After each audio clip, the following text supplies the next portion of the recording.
Fazer uma parte 2 aqui da resolução do Enem que eu tinha começado na última aula, sempre procurando aprofundar um pouco as questões, trazer uma noção de mundo por fora, por meio de jornais, como eu sempre faço, tentar ilustrar para vocês como fazer as questões, como fazer a prova, e por mais que vocês aí estudando já possam ter resolvido a prova de Enems antigos, já passaram por 2016, vocês conseguem ir vendo a questão e, ao menos, se vocês não fizeram, vocês podem tentar fazer e ver a minha resolução.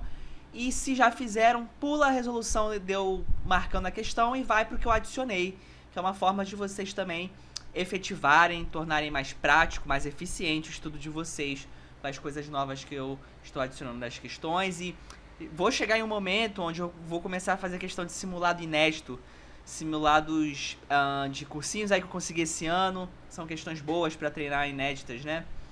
E, pois bem, vamos lá. Nessa questão, quando vocês vão fazer questão, seja de geografia ou de qualquer outra matéria, é o que eu já falei em outras aulas, né? Você pula pra referência bibliográfica, você dá a ilustração brasileira, blá blá blá blá. Olha, de 1909, né? Tá, o contexto político e histórico era de 1909. E aí vai pra pergunta, né? A página do período do início do século XX, documento importante, ele é da cultura francesa, que é revelador de um papel do Brasil na economia mundial indicado no seguinte aspecto.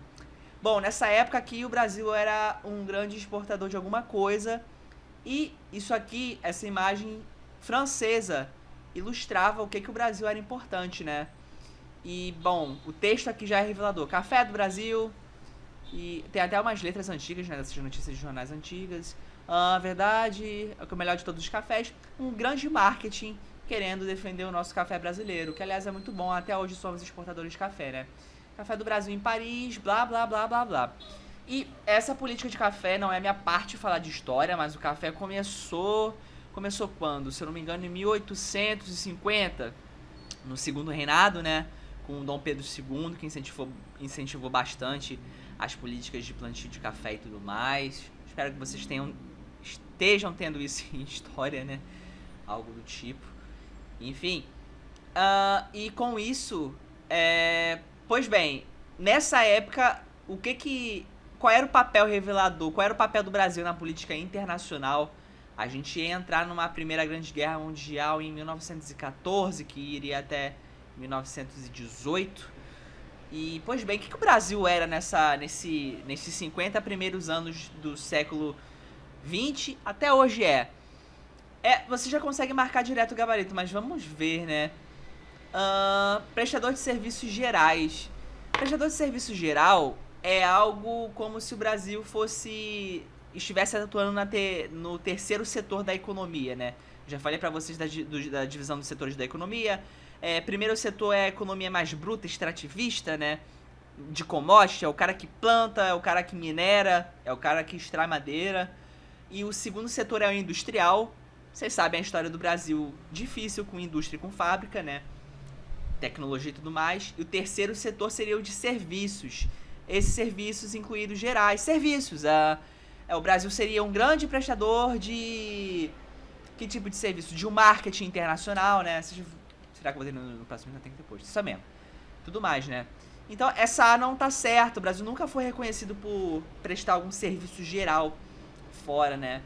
Pois bem, exportador de bens industriais. Vocês têm que saber, nessa altura do campeonato, que o Brasil... A maioria dos bens industriais, principalmente os mais beneficiados e com os mais carregados de tecnologia, o Brasil nunca foi. E, infelizmente, acho que está um pouquinho demorado até chegar a esse ponto, onde o Brasil vai conseguir exportar um bom celular.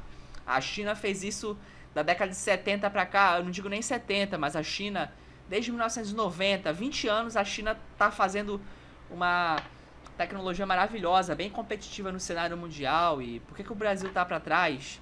Falta de política investindo na educação, na valorização do ensino superior na área tecnológica. Muitos fatores, né? Importador de padrões estéticos. Não. O Brasil... na verdade, isso não responde à questão. Porque ele tá querendo saber, assim, café do Brasil, contexto da época. Mas o Brasil, na verdade, importa padrão estético, sim.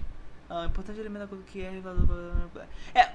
se vocês pararem pra pensar, principalmente o padrão estético norte-americano. E olha, isso fica até em xeque se vocês pararem pra pensar no contexto de globalização. Primeira aula que eu dei pra vocês. O mundo globalizado, a globalização, várias definições, mas uma delas é como que a evolução de vários setores humanos, tecnológico,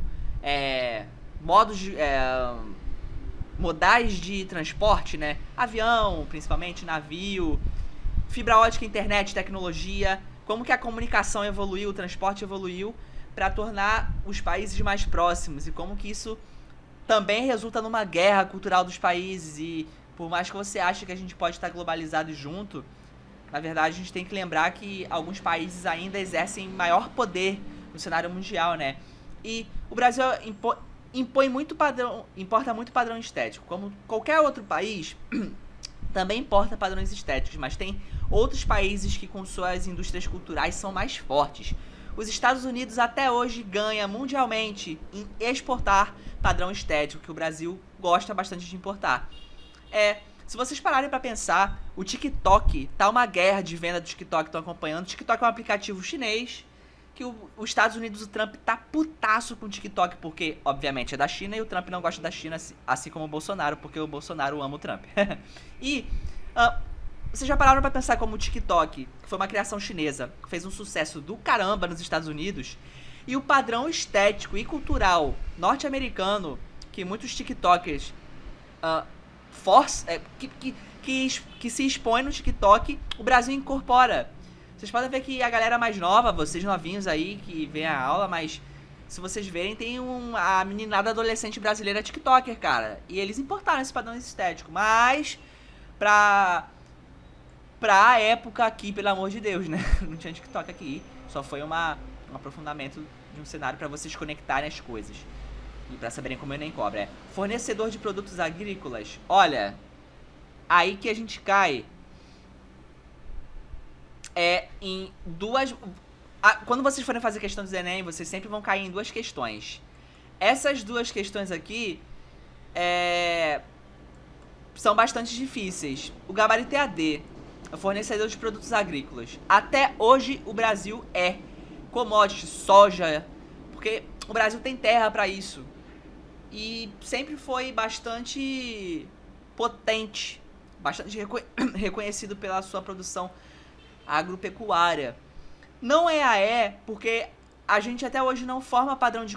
Isso de formar padrão de consumo, na verdade, a França formou esse padrão de consumo. Vocês percebem pela charge que foi a França que valoriza isso de tomar café, né? E não foi o Brasil. É totalmente francês, formador de padrão o Brasil seria formador de padrão de consumo se ele tivesse um marketing pesado e conseguisse... Nessa época, a França exercia muita influência mundial. E o que a França fizesse, o Brasil importaria, assim como muitos outros países. Aliás, em 1910, aqui no Rio de Janeiro, a gente tinha um prefeito Pereira Passos, certo? E o centro carioca, a Cinelândia, passou por uma reforma que parisiou muito o Rio. O Rio de Janeiro tem uma arquitetura muito... ali no centro só, hein? Muitas construções puxaram sardinha da França, até a disposição da Cinelândia, da Praça Central ali. Se vocês algum dia pesquisarem. E a gente faz essa questão assim, espero que tenham expandido seus conhecimentos. Só para ilustrar, eu botei aqui... isso aqui é um telemarketing indiano. Sabe o que significa essa letra A aí, ó? Prestador de serviço geral? Índia. A Índia é o maior exportador de telemarketing e eles tiveram uma colonização britânica e por isso falam inglês como segunda língua, muito fácil, muito indiano. Cara, o indiano pode ser analfabeto, ele vai falar inglês, é incrível. E isso é mão de obra para telemarketing mundial.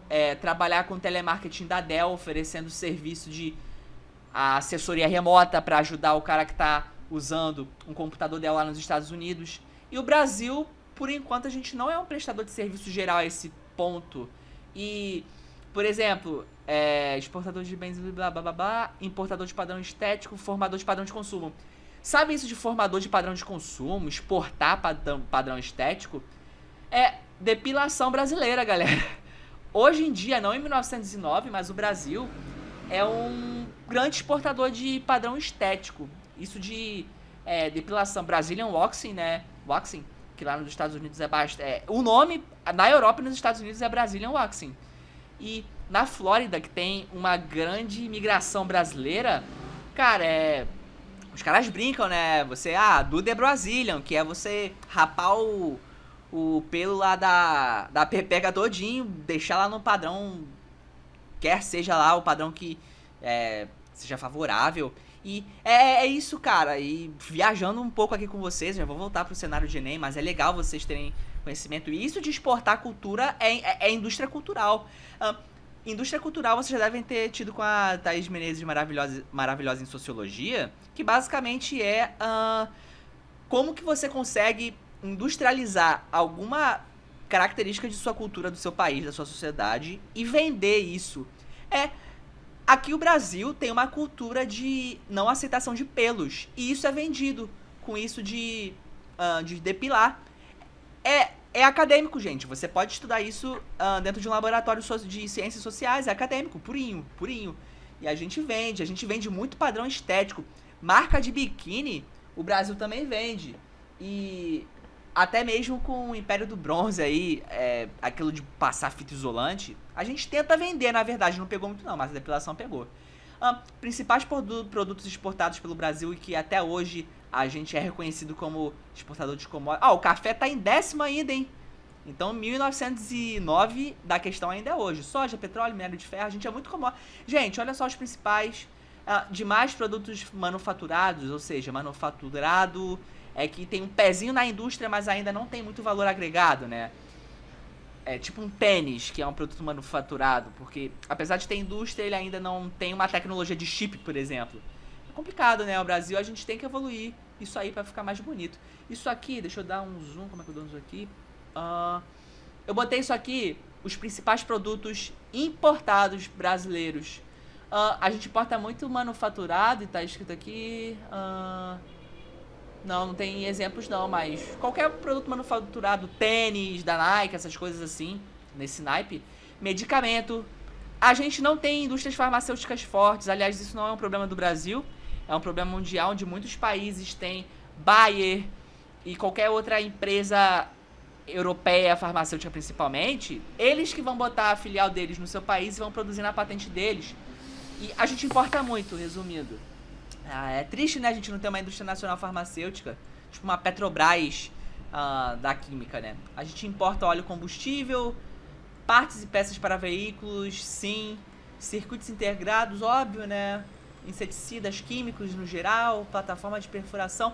A gente é muito forte na tecnologia de extração de petróleo, mas não significa que a gente não importe uma plataforma, sabe? A gente sabe como extrair, mas a gente precisa de outro país produzindo aquela peça, porque a nossa indústria de base não é tão forte assim, né? Eu já falei essas aulas, já dei muita aula, dei 11 aulas pra vocês aí, já falei disso tudo, hein? E basicamente isso. Vamos pular pra próxima questão? Que eu já dei muito... Opa, não. Opa, aí. Vamos pular pra próxima questão aqui. Posicionamento governamental... Oxi. Foi. Posicionamento governamental relacionado com migração, né? A questão é sobre migração.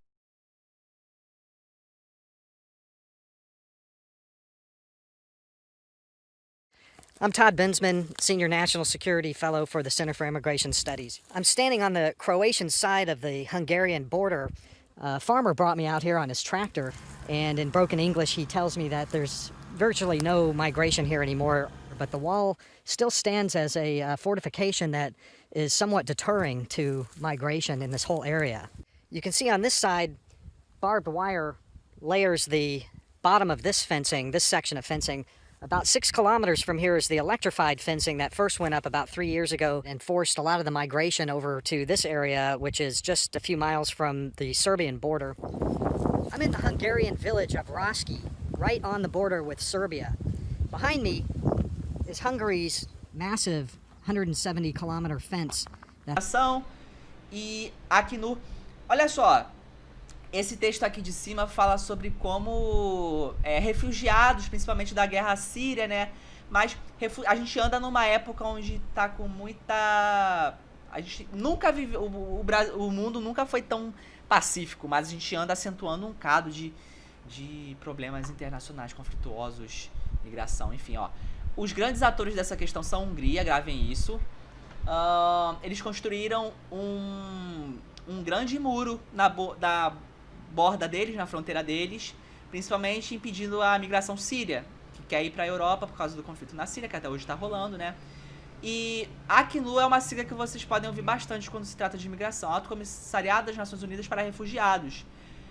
Criticaram xenofobia, que é a aversão à estrangeira adotada pelo governo. Olha, a Hungria é um país nacionalista que, porra, criou um muro.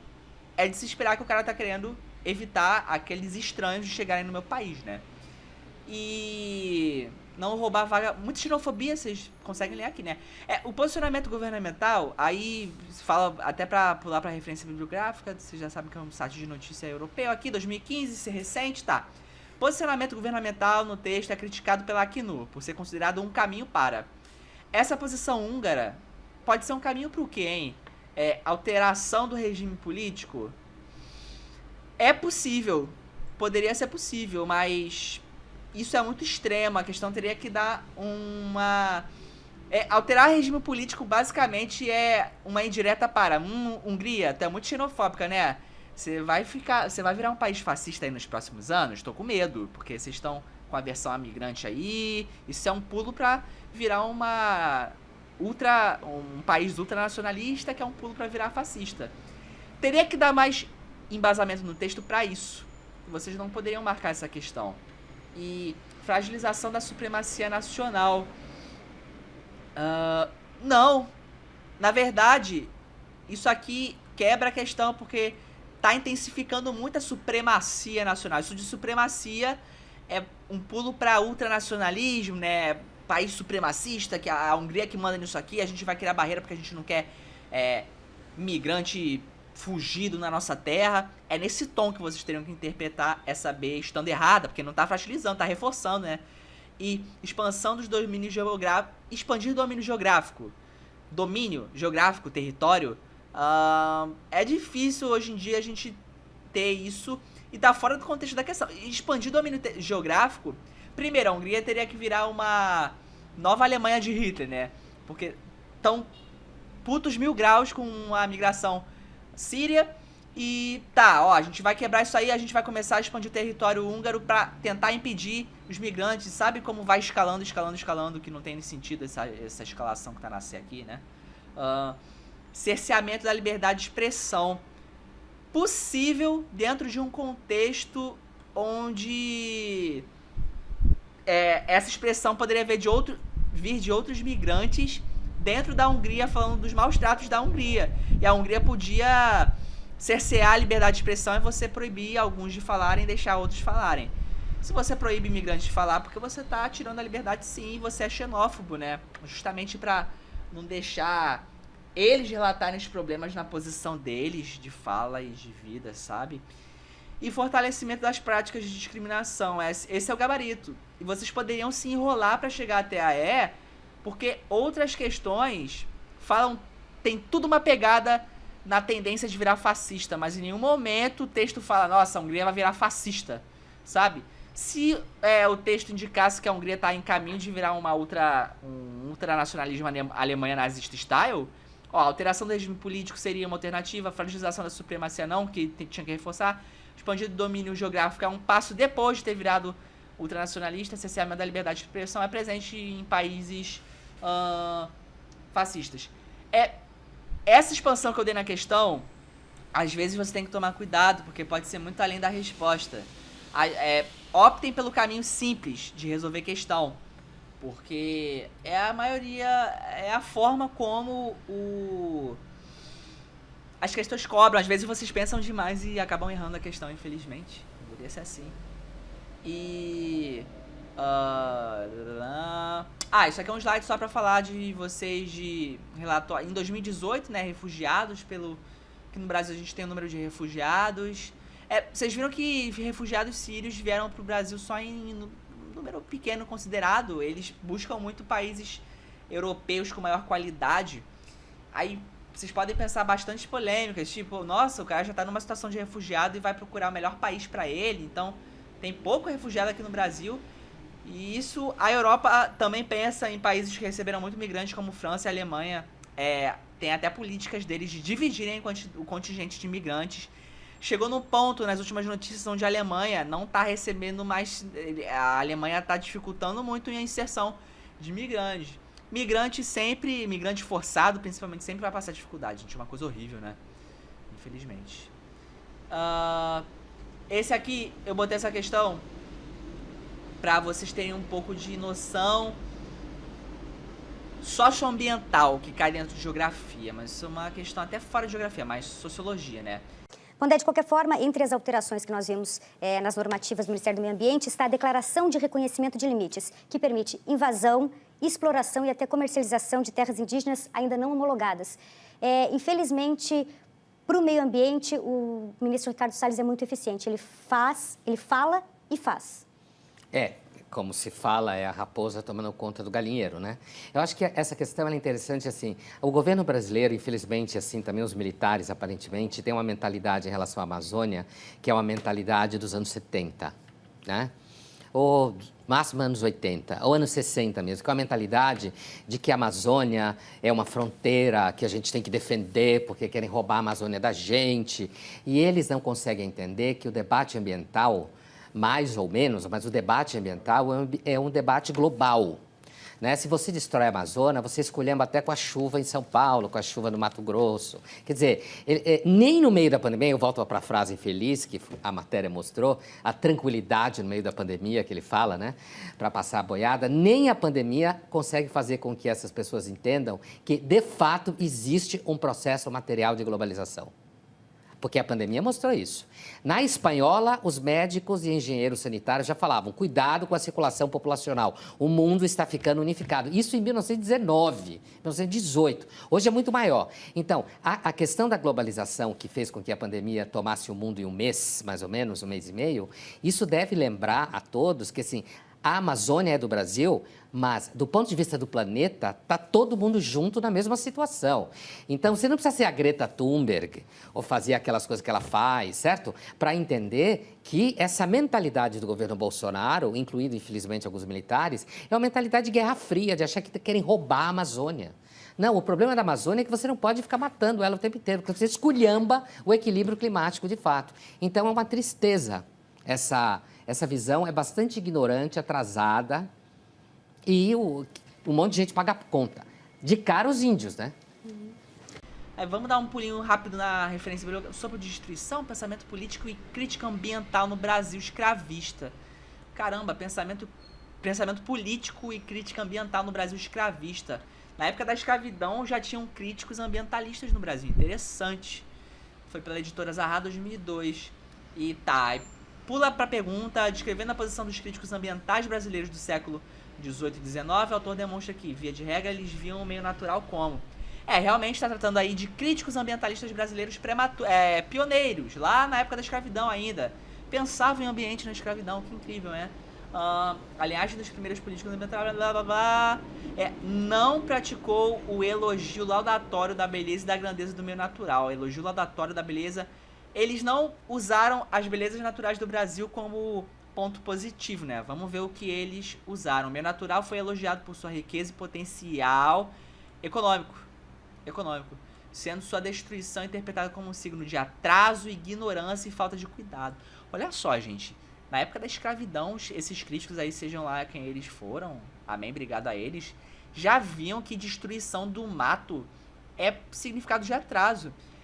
Hoje em dia, vocês conseguem ver a mídia pintando muito mal certas duas pessoas na política atual. Nosso presidente Bolsonaro e o ministro do Meio Ambiente, Ricardo Salles, que, olha, fatos, eles são bastante protetores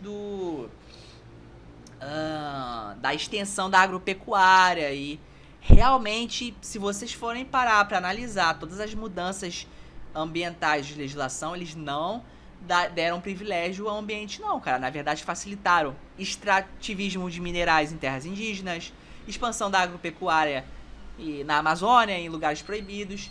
E, cara, isso é um atraso. Uma situação biológica para explicar isso, o porquê do atraso.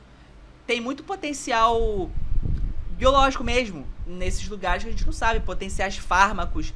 A França é campeã de aproveitar de propriedades naturais,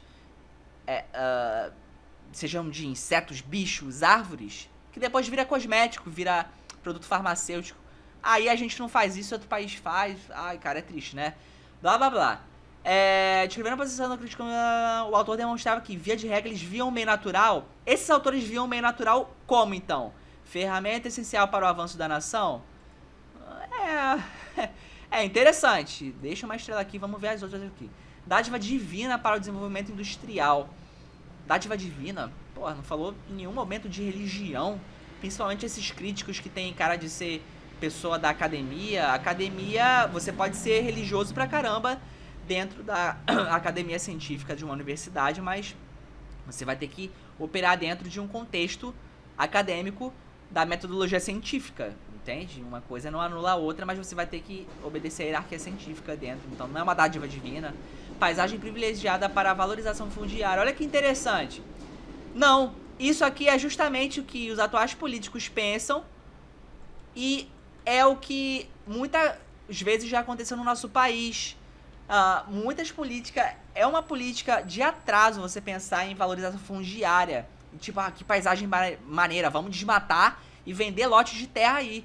Cara, isso pode dar uma merda federalizada. Você pode estar perdendo potencial biótico daquilo, né? É uma coisa horrível. Limitação topográfica para a promoção da urbanização. Não falou em momento nenhum. Tipo, mas isso aqui é meio burro, saber. Caramba, cheio de mata aí, cheio de relevo, natureza. Vamos destruir para ter mais cidade.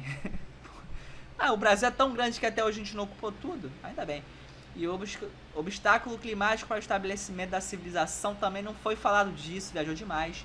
Realmente gente. Eu botei essa questão aí pra vocês terem noção de política ambiental, que cai dentro de geografia, sabe? Até o Ravel já falou disso também. Ideal, um ponto ideal de pessoas vivendo nela, assim, características satisfatórias ideais. As pessoas vivas nela. Como que as pessoas podem viver numa cidade e não ter qualidade de vida? Qualidade de vida é o núcleo dessa questão, certo? E vamos dar, passando o olho rápido no texto, ó.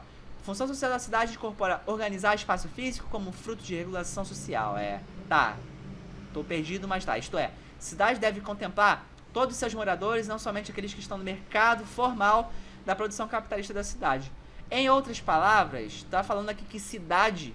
Quem tem dinheiro, quem está na produção capitalista da cidade, a pessoa bem inserida, ou seja, quem ganha bastante dinheiro e por isso tem bastante acesso ao que o dinheiro traz, né?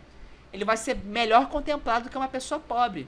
Óbvio, dentro de uma sociedade capitalista você vai ter mais acesso a serviços com mais dinheiro, né? E isso não significa que serão serviços melhores, porque você pode ser atendido por profissionais muito ruins nesse serviço, mas enfim... Tradição dos códigos da edificação, uso e ocupação do solo no Brasil sempre partiram do pressuposto que a cidade não tem divisão entre o indivíduo e entre os incluídos e excluídos socialmente, tá? Você tá com dificuldade de ler. Gente, vocês vão ter que ler. Não vai ter como fugir de leitura pra vida de vocês, então tratem de ler, né? Mas, aí fala aqui que a tradição legislativa brasileira não separa incluído de excluído socialmente. Tá, traduz essa parada pra mim. A ocupação do solo brasileiro é uma ocupação socioespacial. Lei de terra, que até hoje se propaga no Brasil. Você tem dinheiro, você vai morar bem. Você não vai ser excluído, você vai ter acesso a uma linda moradia, um lindo flat em Copacabana, um lindo flat no Cassino, um lindo flat no centro de Rio Grande, no centro de Pelotas, um lindo flat em Santa Maria, na Avenida Paulista quando cruza São João, dá aquele aperto no coração, Caetano Veloso. Você tem dinheiro, meu filho. Se tu tem dinheiro, você tá bem servido. A legislação brasileira, ela não tá atualizada para as pessoas excluídas socialmente, que é a maioria dos brasileiros. Então, a maioria dos brasileiros vai ser aquele cara que vai trabalhar no centro comercial da cidade, vai morar 2 horas e meia distante do centro, porque passou por um processo de periferização, porque ele não tem dinheiro e acesso à parte mais central, mais próxima do trabalho, né? Isso também se replica no acesso aos serviços de saúde, lazer. Isso é função social, vocês entenderam? Conseguem ter uma noção melhor da questão? E tá, uma política governamental que contribui para viabilizar, ele quer viabilizar a função social da cidade, nos moldes indicados no texto. E isso de função social da cidade é qualidade de vida. Você ter acesso a lazer, a qualidade de vida, tudo de bom. Todo mundo deveria ter, é democrático. A Constituição a lei de 88 nos garante isso, né, em teoria. Vamos lá, qualificação de serviços públicos em bairros periféricos. Interessante, justamente os periféricos são os excluídos socialmente. Se você aumenta o serviço de qualificação de serviço público, você valoriza o serviço público, o que não é a regra na atual política, né? E nunca foi, nunca será, gente. Difícil ter um político que valorize a gente pobre. Isso é grande possibilidade de ser o gabarito. A implantação de centro comercial em eixo rodoviário. Centro comercial em eixo rodoviário, isso é interessante porque facilita a locomoção, mas não responde a questão porque em nenhum momento ela tratou de... isso é uma função social, você botar o centro comercial no eixo rodoviário, mas não responde ainda, tá? Mas esse eixo rodoviário, essa mobilidade urbana seria cara, se a passagem de ônibus aqui ia ser para uma empresa privada que ia te cobrar R$10 a passagem, vocês têm que ter noção disso, tanto para a questão, tanto para a vida. Isso não é ensinado no ensino médio normal, isso tu pega na base da porrada vivendo, né? E centro comercial, quanto mais espalhado, melhor, né? Proibir construção residencial em região íngreme. Isso é uma política que vocês pensam, favela, né? Proibir favela. Tem que ter um sistema de proibição, sim, porque é um lugar crítico para quem vai estar vivendo ali, ele vai estar exposto a muito risco. Só que se você proíbe ele de... Tá, por que existe favela, cara? Dando a explicação mais geográfica que eu posso falar. Pessoas precisam morar perto de centros de trabalho e, no caso aqui do Rio de Janeiro, né, que é a grande visão de favela mundial, eu acredito, tá perdendo um pouco esse simbolismo, mas as pessoas vão morar ali naquele espaço, território urbano, porque vai estar próximo do local delas. Elas não vão, algumas vão morar 3 horas distante, mas outras vão continuar ali, até porque também o processo de favelização é um processo, falando do Rio de Janeiro e de outros lugares, histórico, aqui no Rio principalmente bastante marcante para a população negra, que pega os excluídos com a abolição da escravatura, da escravidão principalmente, aquela população negra marginalizada foi ocupando onde dava, né? E isso foi crescendo esse bolo até hoje. E a maioria das prefeituras não tem uma política de inclusão social habitacional, né? Infelizmente, cadê meu cursor? Tá aqui. Essa você não responde porque... Assim, o governo não é uma política que viabiliza a função social. Você tá proibindo gente, proibiu já inviabiliza, né? Disseminação de equipamentos culturais em locais turísticos. Olha, em locais turísticos, naturalmente, já é um lugar com setor imobiliário caro, excludente. Já é um lugar onde você vai ter excluído e disseminar equipamento cultural. Cara, mas é um lugar que naturalmente já tem um monte de equipamento cultural. Se esse equipamento cultural, disseminar equipamento cultural para lugares excluídos e periferizados, era um gabarito bom também. Mas não é, porque lugar turístico já é rico, né? Desregulamentação do setor imobiliário em áreas favelizadas. Na verdade, isso é uma política que já é desregulamentado, né? Área favelizada, setor imobiliário, é o dono do... na linguagem vulgar, barraco, que não é barraco, uma casa. Pessoas moram ali.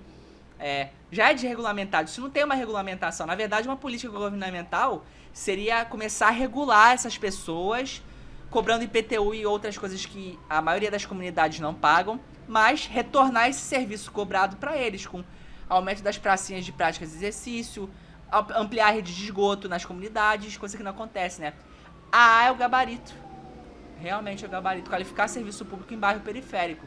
Esses serviços públicos incluem tudo. UBS, saúde, lazer, pracinha pra Dona Maria de 80 anos lá fazer exercício de movimento lá e tal.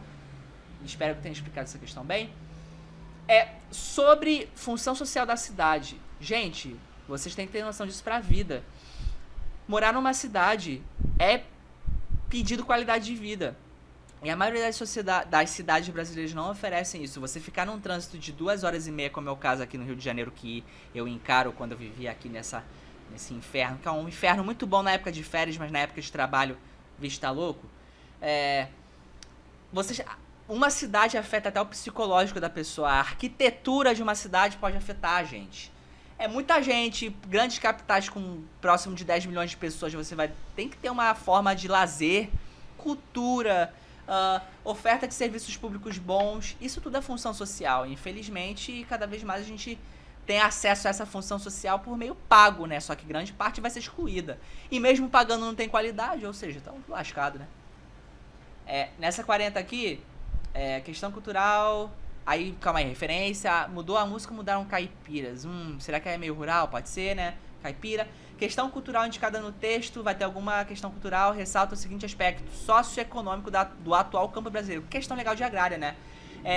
Participou aqui alguma entrevista aí de algum músico. Não há diferença alguma, a música caipira sempre foi a mesma. A música que blá blá blá blá, o homem do campo e a música normalmente. O que mudou não foi a música, a vida no campo mudou. Vida no campo mudou. Tá, certo, solidão, distanciamento do país moderno. Antigamente o campo era visto assim. Hoje em dia, ó, o interior tá como, hein? Conectado, globalizado e rico. Como é que temos é possível, blá blá blá blá. Ele tá falando que o interior hoje em dia tá longe daquela visão muito preconceituosa que as pessoas sempre teve, bucólica, né? O interiorzinho do tiozinho lá.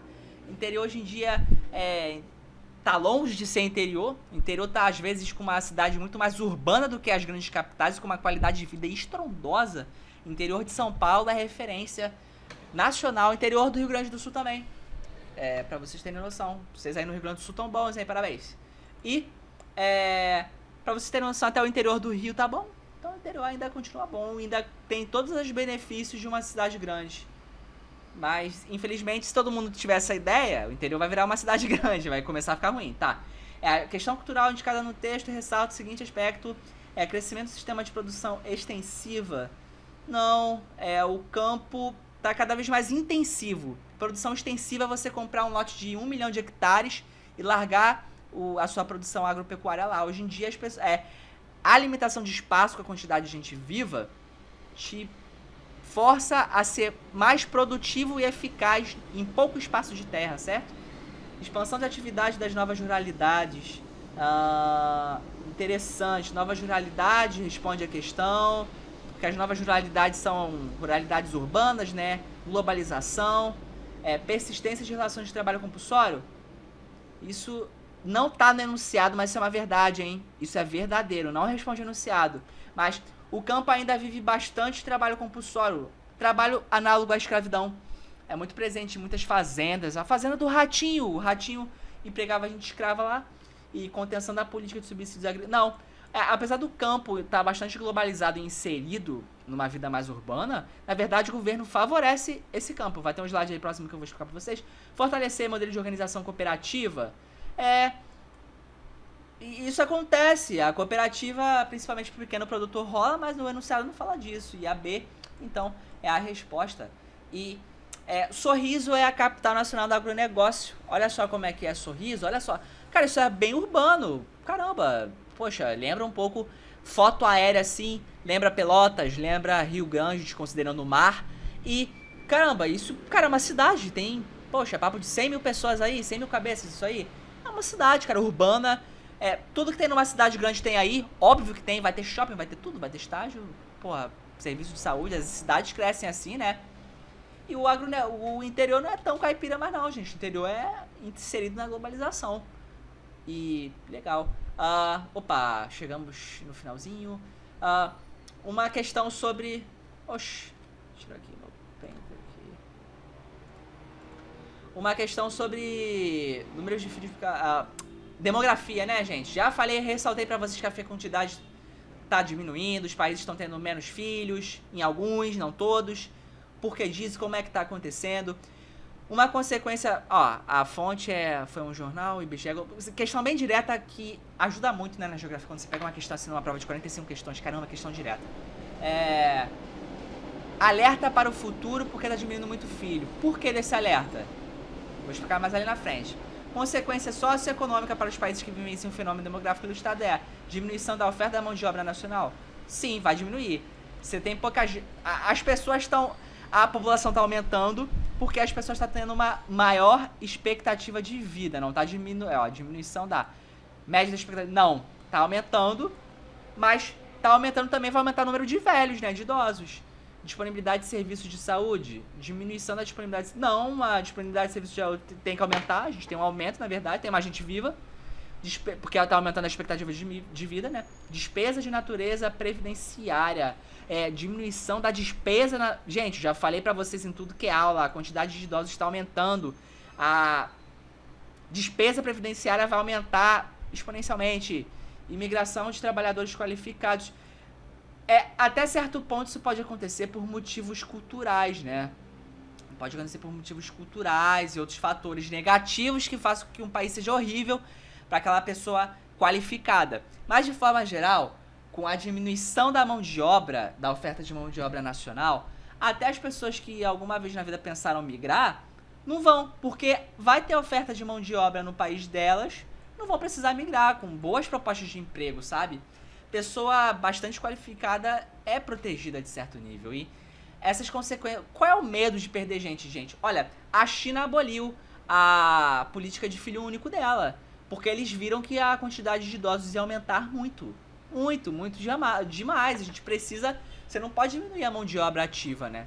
Mas aí não tem... É engraçado porque, paradoxalmente, não tem emprego pra todo mundo.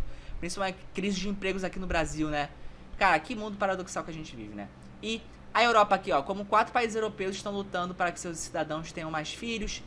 Resumindo a luta, serão políticas governamentais que valorizem ter filhos. Dar uma bolsa para a família, uma bolsa que aumenta um percentual conforme aumenta o número de filhos, aumentar a extensão de licença paternidade, maternidade, para estimular as pessoas a terem mais filhos. Isso é certo de acontecer? Olha, mexe muito com a liberdade das pessoas de não querer ter filho. E quando uma nação, quando a política quer manter... Isso é uma parada bem Estado-nação, né? Nossa, tem que manter a grande nação brasileira, a grande nação alemã viva, com alemãezinhos e brasileirinhos, estadunidensezinhos. Isso é bastante nacionalista, você querer forçar o nascimento de pessoas daquela nação. Ninguém é obrigado a nada. A tendência é diminuir, mas... Eles podem violar tanto assim nossa lei? Acho que não, né? É uma coisa bem discutível. Vamos ver como estará daqui a próximos 30 anos. E a aula acaba aqui. Valeu. Próxima aula já vem com uma outra prova. Tchau, tchau.